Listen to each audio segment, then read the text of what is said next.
Hi friends, நம்ம இப்போ செய்ய போகிறது கோதுமை உப்புமா. வச்சு எண்ணெய் போட்டு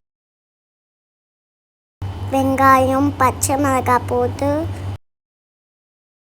கோதுமை உப்பாட்டு ஒரு கிளாஸ் தக்காளி போட்டுக்கலாம், வதக்கிக்கலாம். மஞ்சத்தூள் போட்டுக்கலாம், ஒரு ஸ்பூனு உப்பு போட்டுக்கலாம், வதக்கிக்கலாம்.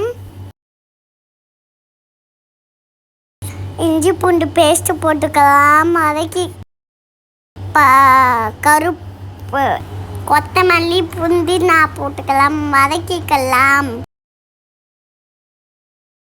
ஒரு ஸ்பூன் மிளகாத்தூள் போட்டுக்கலாம், வதக்கிக்கலாம்.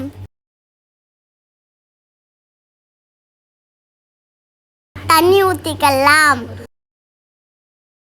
ஒரு கிளாஸ் கோதுமைக்கு 2 கிளாஸ் தண்ணி ஊற்றிக்கலாம். நல்லா கொச்ச பிறகு ரவையை போட்டுக்கலாம், மூடிக்கலாம்.